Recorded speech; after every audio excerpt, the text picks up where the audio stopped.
So as people are signing in, I can go ahead and just do a quick introduction and overview of what we're going to be chatting about today and why LandlordBC is involved in this initiative. Jordan, if you want to go ahead and just move over to my little intro slide there, that'd be fantastic. Perfect. So some of you may know me. I'm Kimberly Coates. I'm the Director of Member Engagement with LandlordBC, and I'm assisting FRESCo in facilitating this project and being sure that they're able to reach out and connect with our members to educate and find out more information on the needs of the rental housing industry when it comes to electrification of multi-unit residential buildings. LandlordBC, we're very passionate about ensuring that our members have access to the most up-to-date information, especially when it comes to things like energy retrofits and updating buildings with the changing times to ensure that you're providing your tenants as well as your own properties with the most up-to-date technology in terms of environmental retrofits, energy retrofits, cost savings, things there for you. So LandlordBC became involved in this initiative in terms to support and educate our membership in understanding the key opportunities and challenges that come with electrification retrofits. Ultimately, this project, it aims to support the rental housing sector as it transitions to efficient electrified domestic hot water and space heating systems. So there's a lot of information here. Some of you may have already gotten some of it because there was Jordan and his team had reached out to some people directly. There was a mini lunch and learn session that took place a few weeks ago, and this is a broader presentation that was open to all LandlordBC members as well as non-members. So if you have any questions about LandlordBC, our involvement in the project, please feel free to reach out to me. My email and phone number are on the screen. This session is also being recorded and it's going to be shared in our industry e-news. So it'll be going out to members, non-members, and it'll also be amplified on social media. So please feel free to ask questions. There's a chat box available. Jordan and his team will be happy to answer as many as they can. Sit back and enjoy the webinar. And if you do need to duck out early, we will be sharing the recording in a few days. It just takes some time to get it all downloaded and put together, but it will be coming out to our members. So other than that, I will shut my video off and let Jordan and FRESCo take the lead. Thanks very much, Kim, and thanks so much for helping organize this session, and thanks to everybody for attending. It's great to have you here. Just a couple housekeeping items as we get started. If possible, if you could please use the Q&A box as opposed to the chat box for any questions that you may have, and we'll be monitoring those that Q&A box throughout the session. We may answer some of those live as they come in, but we'll definitely leave some time at the end of the presentation to go through any Q&A. So yeah, I'll start just by giving an introduction to the project, to our team, and then to the project. So my name is Jordan Fisher. I'm a senior program manager at FRESCo. FRESCo is an energy efficiency consulting firm that specializes in multifamily housing as well as some commercial buildings.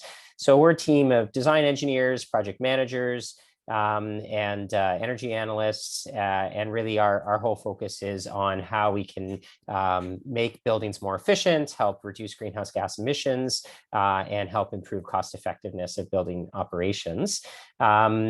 So I'll turn it over now briefly just to Sophia and then John, just to give a quick introduction to them, and then we can jump into the presentation.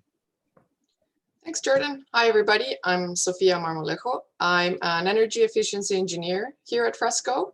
I have a mechanical and electrical engineering background, but I have 9 years experience. I'm in charge in FRESCo of doing energy efficiency audits for different MURBs in specific. I also look into solutions to implement some of those measures that we recommend, have experience with different types of facilities. And yeah, I'm also part in some other initiatives that we have, such as helping LandlordBC with this educational session and other studies that we do regarding how to reduce energy and emissions in buildings. Over to you, John.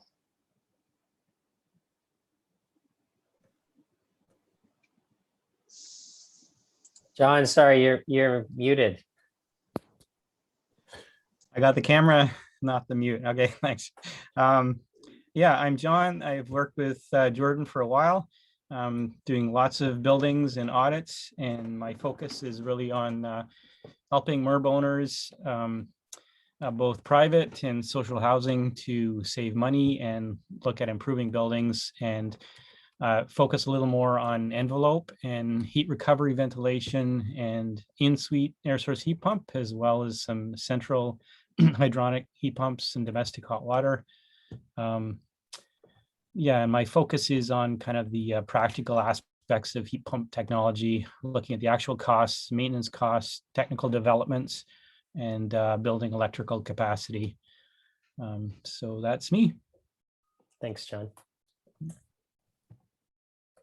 Okay, so today's presentation, so we'll start by giving you just a bit more of an overview and a background on this particular project.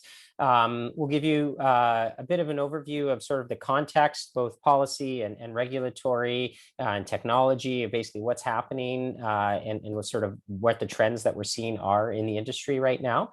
We'll talk a bit about what electrification is, if you're not familiar with that term, and what are some of the benefits of electrification, as well as what are some of the challenges with electrification.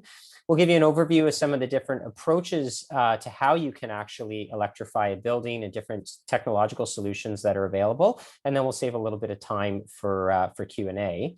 But we're going to start, Sophia, if you could put up this poll. So thanks so much. So first is just a quick question of how many apartment units do you own or manage, or if you're not a building owner or manager, if you could also just respond on that. So we'll just give a minute for that.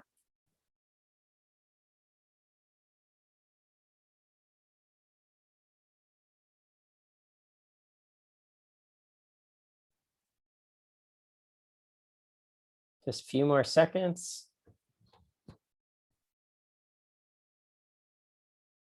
Excellent. Okay, thanks so much. Yeah, so it looks like we've got actually a fair number in the audience, about a little over a quarter that are not building owners or managers. I'd be interested if you want to throw into the Q&A box there, or actually even you probably do that just to the panelists in the chat box, what you do, whether maybe you're with a local government or a consultant or a contractor.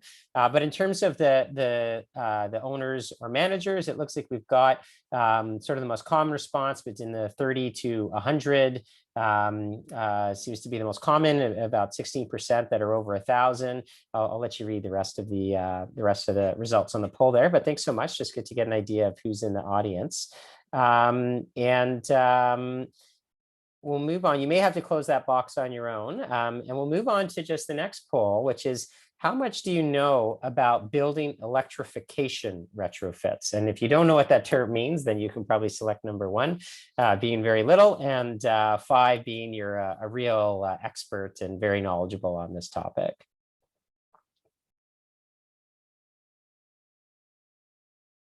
Oh, thanks so much. Everybody's responding real quick on the second one. That's great.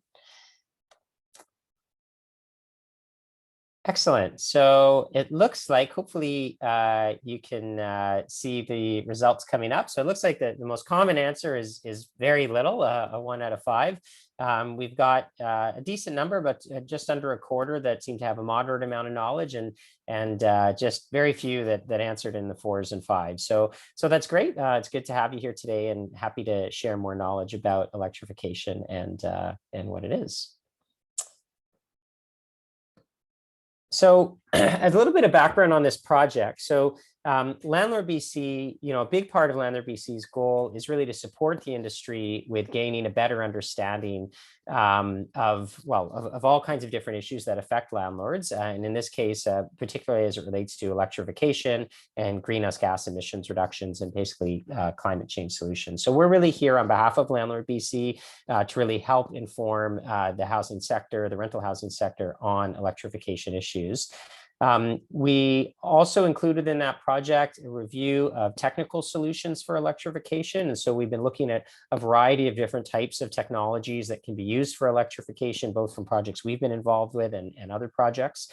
and getting some feedback. So we're grateful over the last couple of months to have been able to get some good feedback from a diversity of different landlords to help share with us their knowledge and their experience with regards to electrification and the needs of the industry. And then part of that project is now, this project is developing some informational materials, which includes this webinar and some other materials that we're going to be developing with LandlordBC, really to just try to help educate the industry. So there's really two main objectives to this project. The first is to develop a better understanding of electrification opportunities in MURBs, including the benefits and challenges and barriers and all those sorts of things. And then the second really is to help try to inform the sector, particularly owners and managers, about both opportunities and challenges as it relates to electrification. So that gives you a bit of a background on the project itself, and I'm going to turn it over to Sophia now, who's going to tell you a little bit more about electrification and decarbonization and exactly what all of that is. So thanks so much, Sophia. I will turn it over to you.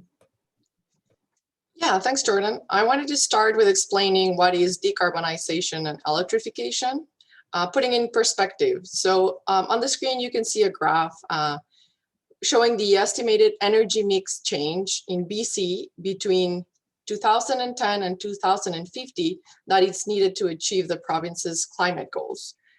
So you can see we need to move from fossil fuels to clean energy use by phasing out technologies and energy sources that have high CO2 emissions and replacing them with low carbon and zero carbon alternatives. So this phase out of high carbon to low carbon fuels, that's what we call decarbonization. And while there are multiple pathways towards decarbonization, the scale of the energy shift needed to achieve BC's climate targets suggests that every viable low carbon energy option will play a role. So there's, for example, two main ones. So cleaner electricity will play a role. And when we go from fossil fuels to cleaner electricity, that's what we call electrification. But there are also other sources of clean energy, for example, renewable natural gas. Decarbonization and electrification are not only for buildings, it's across all sectors. So transportation, industrial, oil and gas, and buildings. And why are we focusing on building electrification in BC? Just to again, putting in perspective, natural gas emits a factor of 16 times more greenhouse gas emissions than electricity here in BC. Also, in BC, many municipalities in buildings can represent 30 to 60% of the community emissions. 97% of those emissions from buildings come from space heating and water heating.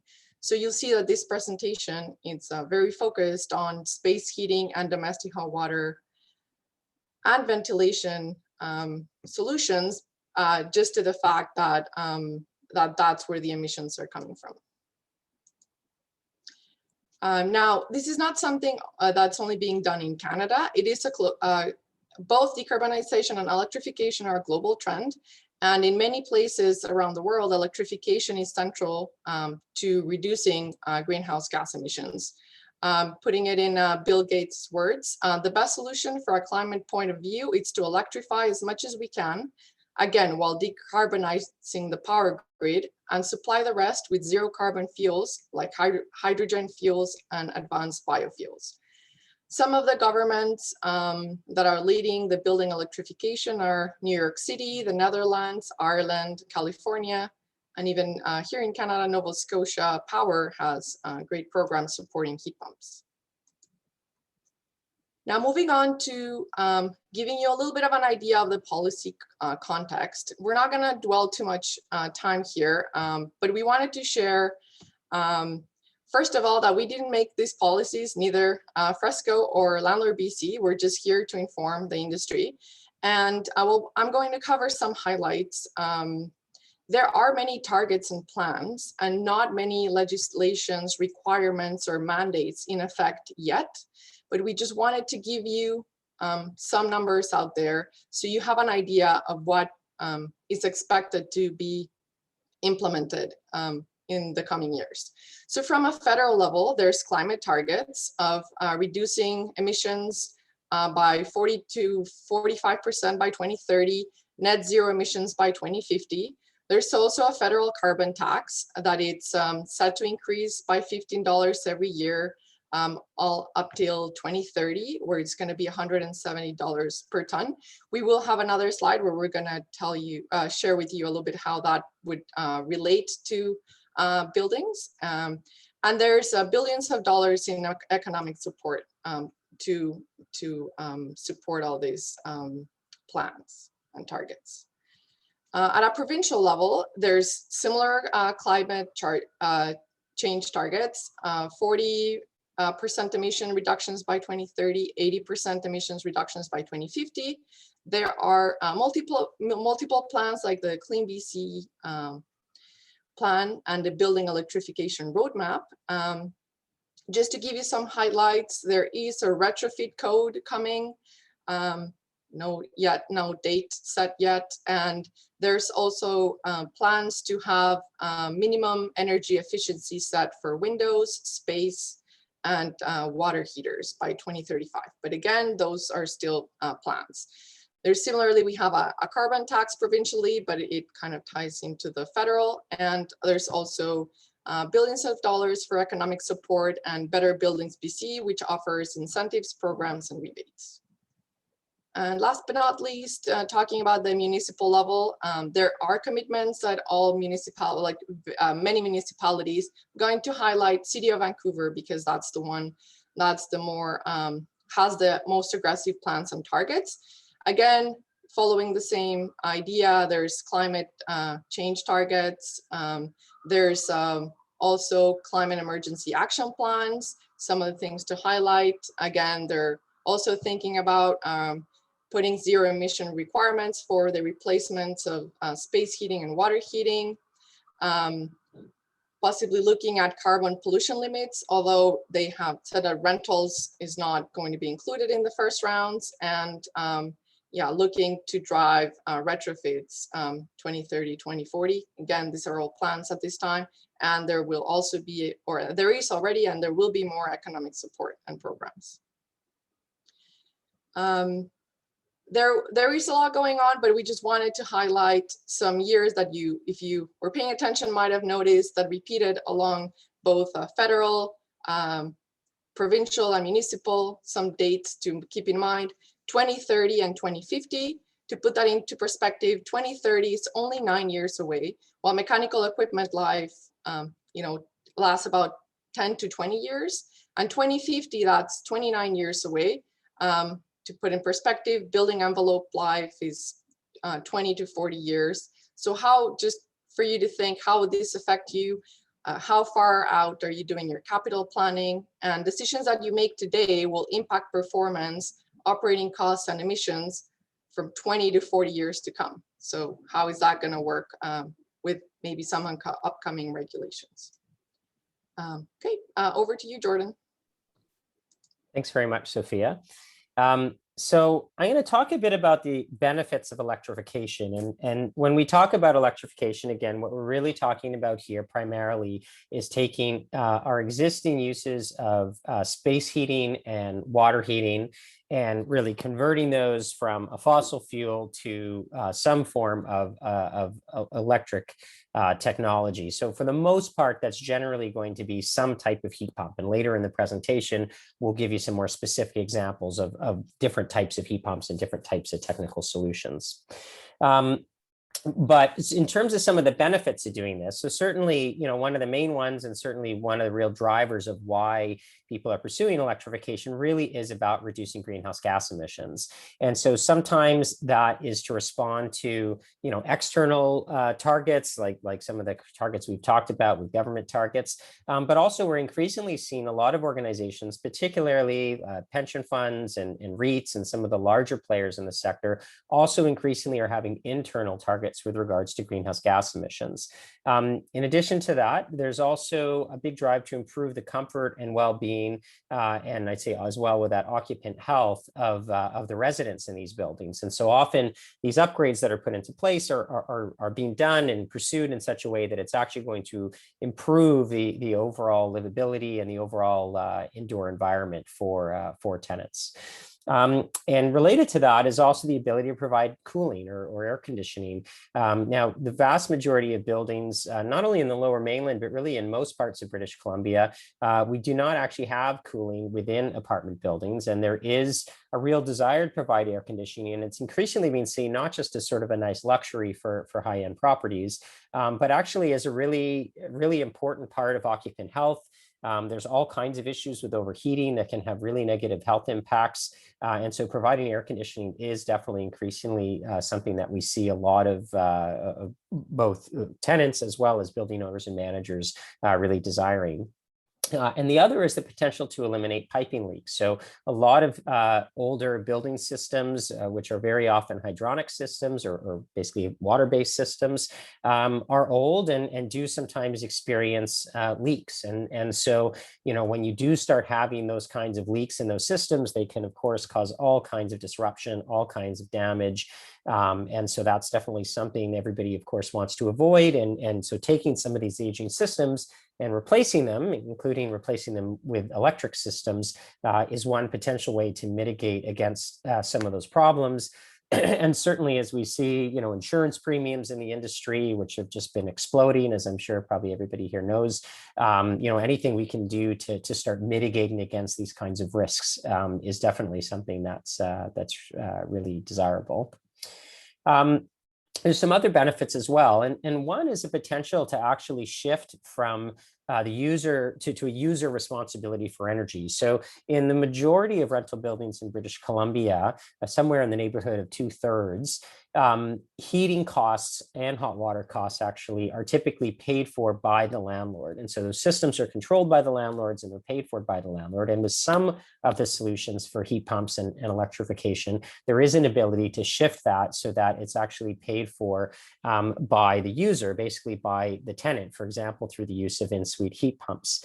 And we do know as well that when people are in control of and responsible for their own energy use, they are more likely to reduce consumption and avoid things that we do see, unfortunately, quite often, such as windows being left open in the middle of the winter while the heat's turned up quite high. The other is really just an opportunity to modernize buildings. Our building stock in BC is quite old. It's mostly built in the 1960s and 70s. It's typically using older and relatively inefficient technology and lacks things that we talked about like cooling. So electrification is part of an opportunity to really sort of modernize these buildings. The other relates to investment, and this has actually been a really interesting trend that I would say we've really only seen in a strong way in the last year or two, and that is ESG, or environmental and social governance. Basically, having corporations that are more focused on their environmental and social objectives, and it's particularly for organizations that are trying to attract institutional capital. We're really seeing just an unbelievable push. I've actually been amazed at how quickly it's been changing in the last couple of years, where people really want to really have these goals, and electrification and greenhouse gas emissions typically are among the most important aspects of meeting those goals and attracting that kind of capital.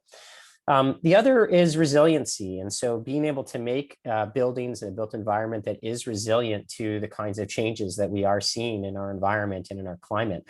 Some of the ones we've seen, fairly recently in British Columbia have been things like overheating and smoke events. So, having heat waves or having periods of wildfires that produce a lot of smoke, and having buildings that are able to have cooling and are able to basically respond to these kinds of environmental changes is something that I think is going to become increasingly important. And then the other is just risk mitigation in a financial perspective. So we spoke a little bit about, or Sophia spoke a little bit about these new and coming taxes and other regulations. And there's still, for sure, some uncertainty into how some of that's going to look in terms of exactly what kinds of regulations are coming, what different municipalities, whether it's City of Vancouver or other municipalities, what kinds of rules or regulations they're going to put in place. But as we've seen in and some other jurisdictions, places like New York City, there have been a lot of new regulations in these areas. And so we definitely see some, again, it's still largely the sort of, not exclusively the larger building ownership groups that are really thinking about these things and trying to think, how can we actually mitigate against some of these future costs and against some of these risks. So I wanted to just give a little bit of an overview of what sort of the carbon tax actually means. So I think for a lot of people who aren't steeped in this, you know, maybe see these kinds of figures in the news of so many dollars per ton, and they're not exactly sure, okay, well, what does that actually mean for me? You may have seen in the media, there's sometimes will report things like how many cents on a price of gasoline carbon tax is going to turn into, but a lot of people aren't familiar with what it actually means in the context of natural gas prices, which is the primary energy that's used for heating and hot water in multifamily buildings. So this graph basically shows back to 2020, the sort of approximate total delivered cost of natural gas. And this graph going forwards is just incorporating the carbon tax. In other words, this is assuming that there is no other inflation either in the cost of gas or the cost of delivery. This is just the impact of the carbon price. We would see from not very long ago, $8 just in 2020 a ton, getting up in 2030, just 9 years away, to $16. So very significant increase in cost that's coming. There's also some challenges with electrification. So one of the big ones is really just the cost of electricity versus gas. So electricity costs quite a bit more than natural gas. Exactly how much more depends on your rate structure you're in, but let's say approximately about triple the cost per unit of energy for electricity compared to gas. And so that's obviously a challenge when we're trying to switch to a more expensive fuel energy source. There's also often challenges with electrical capacity and need for upgrades. So that could be at a building level, and even beyond that at a grid level. As we shift to electrification, we need more electrical capacity in these buildings, and it can sometimes be challenging to implement that. A lot of buildings have these older kind of higher temperature hydronic or hot water based heating systems. Those can be really challenging systems to actually switch to electrify. Although, as we've alluded to, and we'll talk more about later, there are some opportunities to actually completely switch those systems to other types of systems that are easier to electrify. We sometimes have space constraints and need to figure out where we actually put this equipment. And I see Sophia's messaging me telling me to speed up, so I will, Sophia, thanks for that. And sometimes structural issues if we're trying to put heavy equipment on rooftops. Certainly knowledge and capacity of contractors and operational staff. Often a lot of people just aren't that familiar with this technology, and we need to increase knowledge and capacity with this technology. This is one that I actually think is not maybe as big a challenge as people think, which is the ability of heat pumps to perform in cold climates. Reality is heat pump performance has come a very, very long way. And I would say that in most climates now, certainly in British Columbia, heat pumps actually are able to perform extremely well. But certainly in very, very cold climates, heat pumps do not perform as well. And then other challenges with things like if there's already asbestos or aluminum wiring and things like that in buildings, which we know is quite prevalent. Sometimes it means when we wanted to undertake not just electrification upgrades, but all kinds of upgrades, we run into then a need to do remediation to address those. Other big challenges is a high capital cost and often, to be honest, not a great ROI for doing electrification. Although as we see carbon taxes increase and more support for these kinds of initiatives, we start seeing, and we're already seeing that the economics improving. One important one is regulation and rent control. And there's a real challenge that landlords have of being able to recoup major investments in their buildings. And we know that there are some changes that we expect that are coming in the relatively near future. And I know LandlordBC has been working closely with government to look at exactly how that's going to come forward and what rules are going to be for above board rental increases. But that certainly that ability to recoup capital costs, again, doesn't just apply to electrification, is a significant challenge. And then tenant disruption. Obviously, again, with any major renovation or building upgrade, we want to minimize impacts to tenants and certainly avoid displacement of tenants at all costs. And so that, again, is something we need to plan around. And again, just general knowledge and awareness, and hopefully webinars like this will help to move the needle on that. And again, anytime you're doing anything that's innovative technologically, there's always some risk associated with innovation when a technology is newer or people are less experienced with it. And then the last is just timing and scheduling. So sometimes, especially if you have like an emergency replacement, typically it takes a little bit longer to plan for an electrification retrofit. And it may be, other permitting requirements or building upgrade requirements. And we need to make sure we have the time that we need in order to plan these and make them successful. So there are a number of different solutions. One is regulatory changes. And as one example, as I mentioned, that LandlordBC has been working closely with government to develop a new process for rental increases when there are major capital investments in buildings, whether it be for electrification or energy efficiency or other kinds of issues.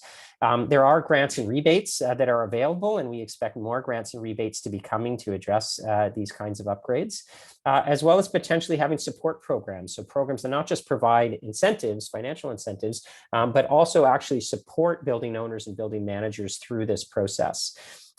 There are some other initiatives that people are looking at with providing support for financing these kinds of initiatives.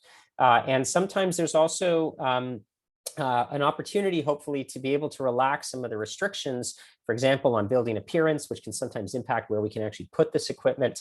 And hopefully that will help make it a little bit easier to solve some of these technical challenges. BC Hydro is also looking at changing the rate structure for electricity in a way that would more easily facilitate people to electrify their buildings and address those kinds of increasing costs. And as well, not just the cost, but also improving our processes, whether it's with building permits or the process of getting infrastructure upgrade with BC Hydro. Really streamlining that will really help us to move these solutions forward more quickly. And then, of course, just choosing the right technical solution for your building, and really making sure that those are well planned out, well thought out, are really important for achieving those good solutions, as well as getting better information on actual real world costs and savings. And as there have only been really not that many of these projects that have actually been completed, we've done a number of them, and some other firms have as well, but we need more projects happening on the ground, pilots and actual real world examples of buildings that have done this, so we can get more information on real world costs and be able to share that out broadly with industry. So I'm going to turn it over to John now, who's going to talk a bit more about the different technical approaches to doing these kinds of retrofits. Thanks, Jordan. Yeah, so we've divided the technical approaches into 5 major approaches. The first 3 are all heating of the suite itself. The top one is in-suite heat pumps with all-in-one units. I'll show you that soon. The next are mini splits, which a lot of people are quite familiar with. The next is central hydronic heating. So a solution that basically works with your boiler or replaces your boiler. Next is make-up air units, typically the hallway air. And finally, domestic hot water. Click, there we go. So this is an example of an all-in-one unit. This is a project we're doing in Metro Vancouver. We're doing a study with a couple of towers, concrete towers, 15 and 18-story towers. And these units go right inside the suite. So that top photo on the right, you can see a box on the wall. That is the heater that heats the suite. Right underneath that, to the left, is that same box, just a close-up. And on the right bottom is a picture. You can see a bunch of little white circles, and that is where the air blows out through the wall of these units. And they have little caps. That's a view on the balcony where the air is coming out. So it's a Clean BC study we're doing there. They have a potential rebate of $400K for the 2 towers, totaling 250 units. They're replacing windows at the same time, which reduces heating capacity and electrical load. Going back to the numbers for a sec, in the little box there, the unit cost is between 6 and 10K, we've estimated. There are a lot of different options that come into that, and it's quite building dependent. Because it basically can eliminate gas use entirely, the GHG reduction will be at basically 95% on the heating side. And It has air conditioning as an option, little box in the top, and also it transfers cost to the tenant meter is a kind of a key feature of this that Jordan was referring to earlier. So another advantage is that you have individual heating and control and cooling control in each suite. So if someone is too hot or too cold, they deal with it. You don't have to get complaints from the tenants. It shifts responsibility to the tenant. It typically runs on the tenant's meter on some buildings if it's just one, but usually it will involve shifting this to the tenant's meter. There are no outdoor units, just those little holes in the wall. So that's one huge advantage for aesthetics, construction, etc. There's minimal disruption to the tenant. Okay, I'm getting notices to move a little quicker as well. Can I spend another minute on this slide or? Okay, so basically, yeah, it's possible to do these on 110 volts. It's possible to abandon the pipes if they're leaking. The disadvantage is as well transferring the tenant cost to the tenant meter. May involve changing the agreement with the tenant, or almost certainly does. There can be asbestos anytime you have to make a penetration in the wall, and exterior penetrations. There are condensate drains. You're familiar with air conditioning drains, summer and winter. In this case, winter as well. Depending on the building, it might require a suite electrical upgrade. The cost is roughly $2.5K for the unit itself, and extra costs for installation, making penetrations. So click. Next slide, please.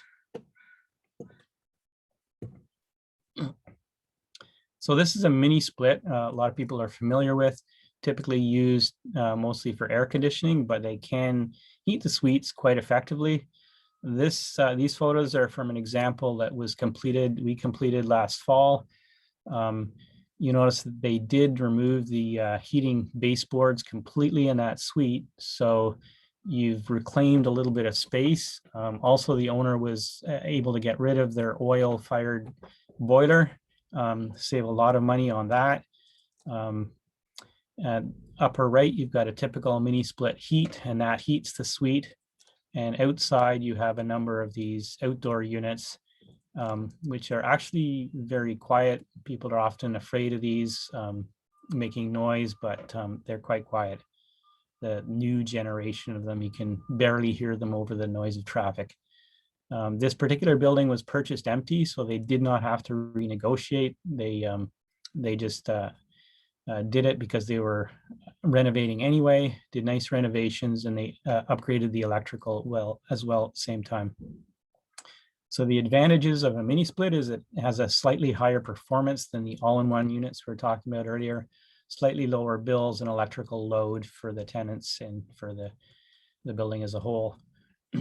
The winter condensate the units are outdoor, so the winter condensate just drains to the ground, and there's smaller holes, so asbestos is not as much of a problem. The disadvantage is that some people find that the outdoor units are less aesthetically appealing because you do have to have these boxes outside. In this particular one, the boiler was at end of life anyway, so you might consider that if you have leaking pipes or a boiler at end of life. And they did get a CMHC grant for it. The total cost in this case was $5.5K per suite, not including the electrical upgrade, but he was doing that as well. Again, it's a 95% reduction of heating, and the tenants moving in are quite happy with it. They like the air conditioning. It's quite comfortable. And let's see. Okay, so we click on to the next slide, please.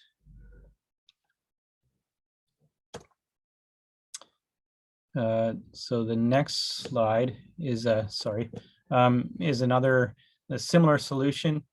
This one was actually upgraded by the tenant about 12 years ago. kind of an example of how mature this technology is.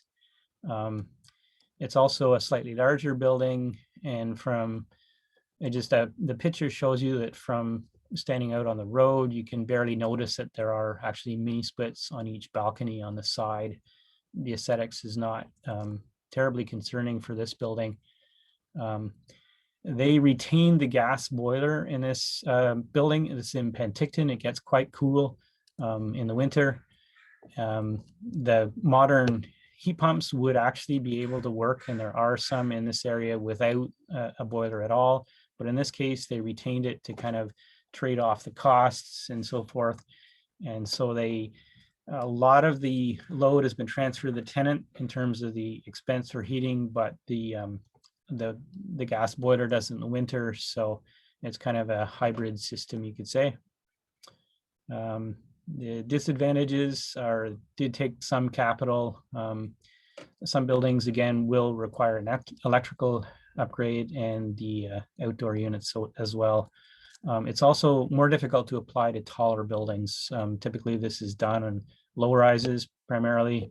With high rises, people are a little more leery to be adding units on the outside of the building. So click next slide, please. This is an example of where we did a study for recently for looking at converting the central boiler, keeping the baseboards, and using, instead of just the boiler, having an air source heat pump with electricity, heat the water, so there's no disturbance inside the unit at all, potentially. And we did look at another way where we would upgrade it to get more savings, but where we don't upgrade the in-suite, don't touch the suites at all, we were able to, we calculated it would be a GHG reduction of about 67% of the heating in the building. So the boiler is still required to boost the heat when it's needed to be in colder weather to get up to a full, nice hot temperature on the baseboards.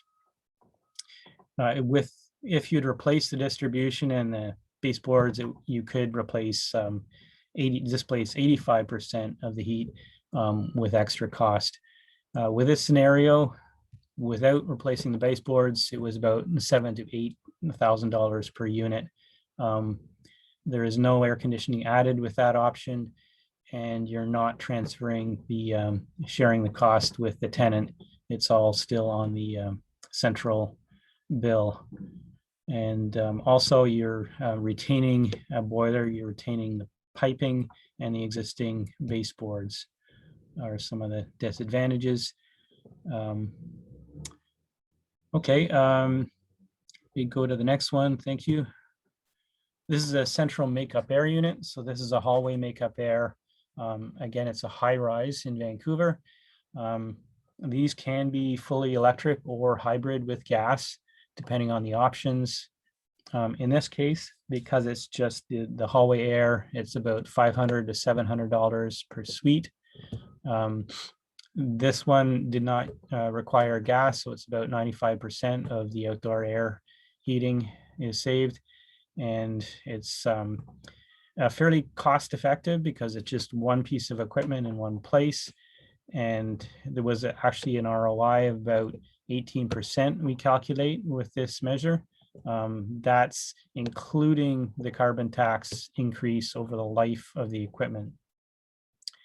The disadvantages are there is no individual air conditioning or heating control through this unit. It is set to one temperature like it is typically in a hallway. There's no transfer of cost to the tenants, and it retains the underdoor suite ventilation, which is an aspect that's doesn't provide the best comfort to tenants.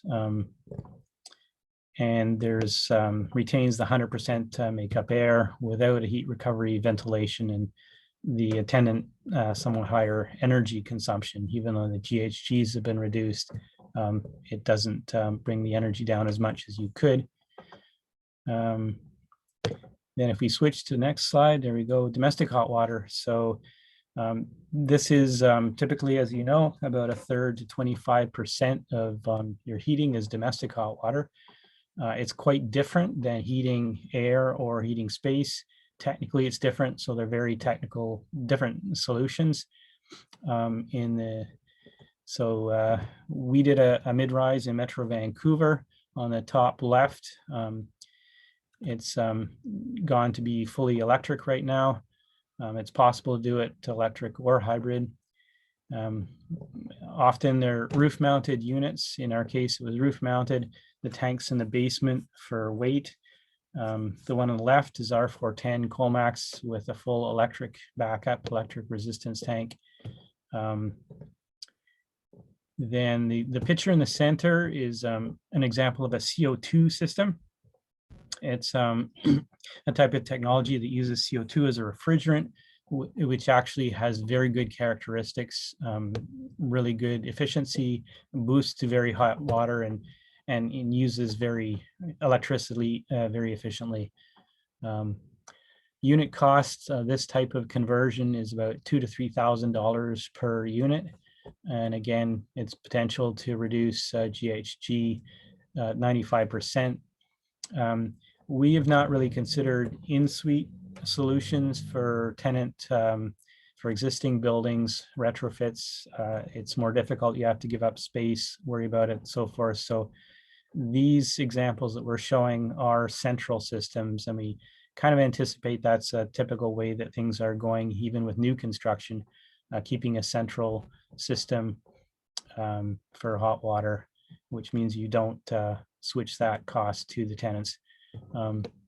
In our example, it looks like about a 9% ROI for that. It's less than the makeup air.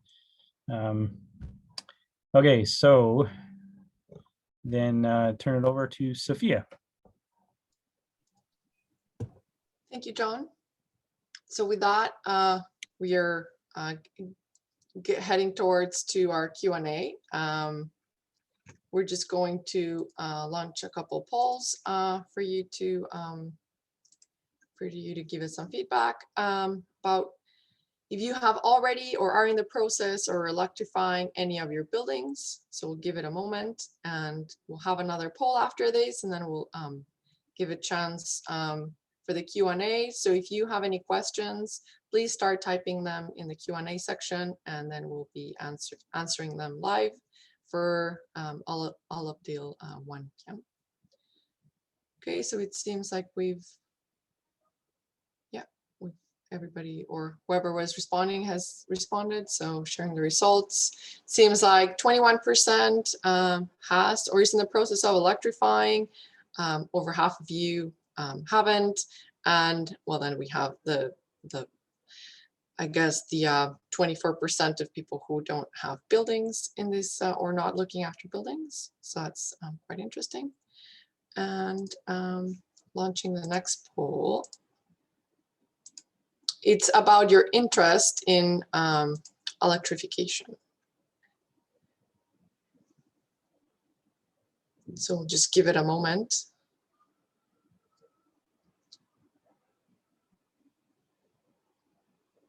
And I'm not seeing a lot of questions coming in, so happy. That means we did a great presentation and everything's super clear.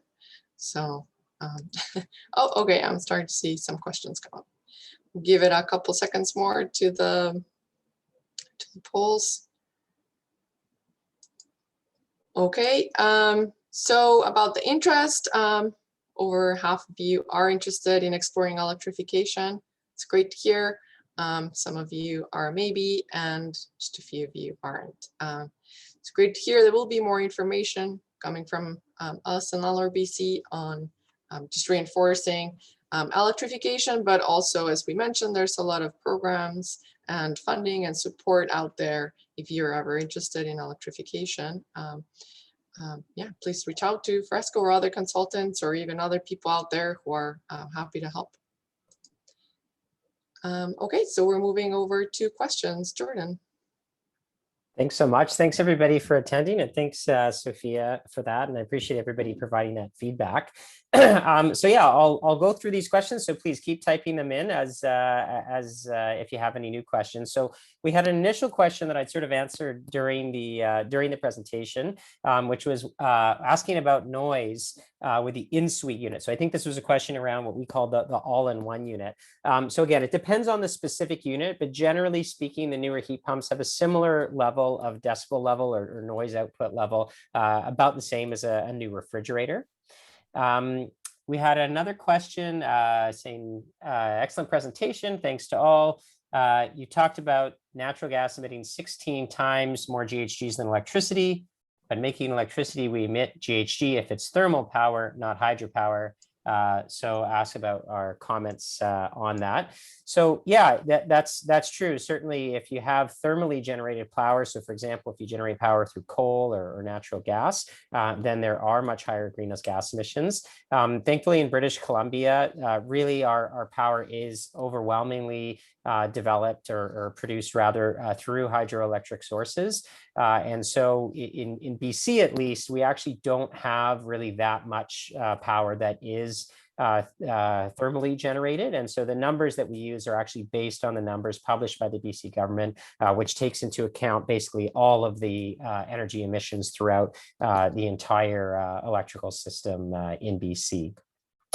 Of course, in some other areas, other parts of the world, that wouldn't necessarily be true. Although in many of those places, they're still in this process of trying to transition their electricity grids to cleaner forms of electricity as well. We have another question. It says, are hotel type units similar because they're very loud? And so I think here the question, hotel type units, I think, again, this was in reference to the indoor heat pumps. And I think, Kelly, who asked this question, I think you're referring to what we would call a PTAC unit. A PTAC unit, probably many of you are familiar with, have seen when you go into a hotel room, those sort of boxes that stick on the wall and actually go right through the building enclosure, and typically are primarily used as air conditioning units and are quite inefficient, generally speaking, for both heating and cooling. So no, they're quite a bit different than those. Those are kind of a much, I don't want to say, I guess there's new ones too, but sort of an older style of technology. So no, these kinds of units are much more similar to, if you've seen any of sort of the newer ductless heat pumps as an example, which many of you may have seen. They're certainly used more commonly now in single family homes. And I actually just put a couple in some of my rental units, and they are very, very quiet, again, about the same noise level as a common refrigerator. Jordan, could I jump in with a personal testimony there? Sure, yeah, please. Yeah, this unit behind me in my background, if you can see, I was in there and we ramped it up to the maximum power, and it was nothing like a hotel PTAC.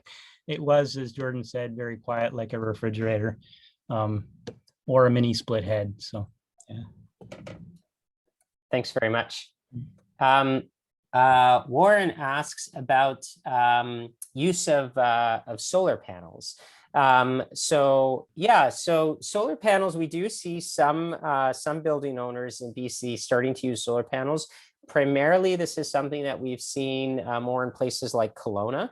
And definitely, you know, solar panels are an option for a way to generate clean electricity on site.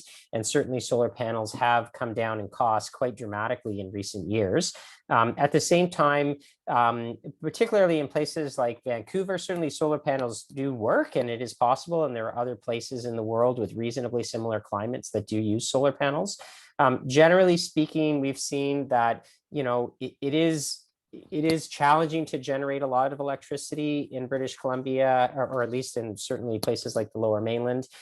With solar panels, they don't tend to produce a huge amount of electricity relative to the consumption of the buildings, and they are quite expensive.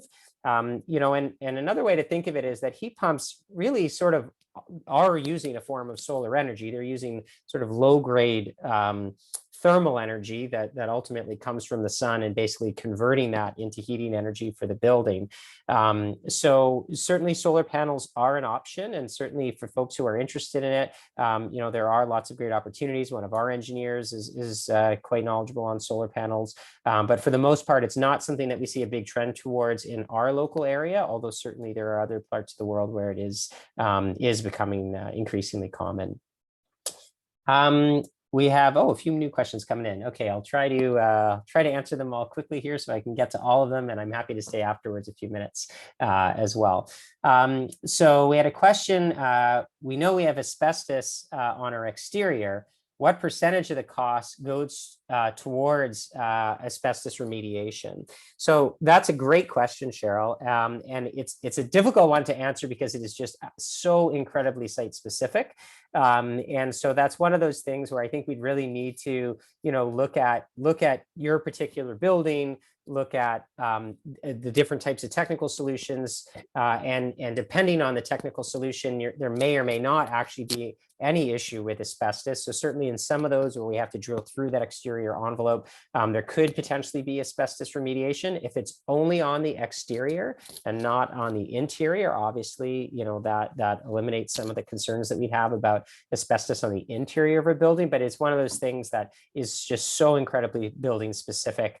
And so when we look at a specific building, we try to understand if there are things like asbestos issues, and then we'll also have to take that into account when looking at different kinds of technological solutions, and are there solutions, and sometimes there are, where we can actually avoid disturbing asbestos. So for example, we know of some buildings in Vancouver where they had very large windows, and they actually were replacing the windows and replaced them so that a section, sort of a panel of the window, was actually where the air intake and output went through, so that it actually didn't have to go through the main parts of the building cladding. So that might be one example of a solution that could get around those asbestos concerns, but again, it's going to be quite situation specific. Richard had a question. Are there retrofit options with in-suite heat pumps, but with a centralized hydronic system, or would that be too expensive? So yeah, there actually are some solutions for that, where we do in-suite heat pumps that basically connect to some hydronic systems. Some of them look quite similar to the all-in-one solutions that we showed you, but where they're actually getting the heat hydronically. So yes, it is possible. And again, it's sort of a site-specific thing where we'd have to look at the actual configuration of the building. And I don't know, John, if we have time at the end, if you want to, or maybe you could type in the chat box as well if you have any technical additions, John or Sophia, to that question. So another question, Lisa, purchasing a building that has hot water heaters in the suites that are past life expectancy need replacement, is there a substantial savings in electricity costs with new hot water heaters? So that's a great question. We actually don't see a ton of buildings where we have that opportunity or where we have in-suite water heaters. Certainly there are some. So yeah, there actually are a couple of different types of heat pump water heaters that can actually be used in suite. We've actually seen in California a number of buildings that have used that as a solution. And then, yeah, depending on the heat pump, you're probably looking at somewhere between, let's say, 50–60% reduction in energy costs from hot water for moving to those heat pump type systems. And last couple of questions I'll try to do in our last minute here. Andrew asked, are there financial incentives to mitigate the increasing costs on housing costs on tenants when moving from natural gas to electricity? So that's a good question. And, the reality is right now, I'm not really aware of any incentives like that. I do think that's a really interesting idea and something I know we've talked about in a policy context, is having some forms of financial support if we are going to be moving towards electrification. Certainly, there are some incentives for capital costs associated with heat pumps. And again, how those costs, the kind of current natural gas costs versus future electricity costs, and whether they even are more, will depend a lot on how efficient the old equipment was, how efficient the new equipment is, and then how quickly we ramp up towards increases in carbon taxes. And the last question, we're just at 1 o'clock now. Do we know of any advancements in heat pump technology or design that are expected in the next few years? certainly we've been seeing a lot of advancements in heat pump technology. I won't get into all of the areas, but one is within CO2 heat pumps. We showed some example of some small CO2 heat pumps. There are a number of other larger CO2 heat pumps, and we're starting to see a lot more product come onto the market for those kinds of systems. And that really help us, especially on the domestic hot water side, of getting really good high performing systems. And yeah, it's too many to sort of mention here, but certainly there are a lot of other improvements in refrigerants that are used. Kind of hard to briefly explain how refrigerants work right now, but the basically liquids, chemicals essentially that are used within the heat pumps, similar would be used in your air conditioner or refrigerator, actually have been improving a lot. And certainly when we look to Japan, they've got some refrigerants that are more efficient than the refrigerants that we're using here. And so we do see potential for those to come here as well. So thanks so much. It is 1 o'clock, so I'm going to formally end the webinar now. But I just want to say thank you to everyone. Don't hesitate to reach out to us if you have any additional questions. We'd certainly be happy to follow up with you offline. Our contact information is on the screen there. We also want to again give a very big thanks to LandlordBC for all of their work in supporting and organizing these this project and this webinar. And I know there's a lot more questions and a lot of technical complexity to this. I hope the information we provided is valuable, and we hope to speak to some of you further and be able to get into some of the more nitty-gritty details on really interesting and exciting topic. So thanks very much to everyone, and I hope you have a great rest of your day.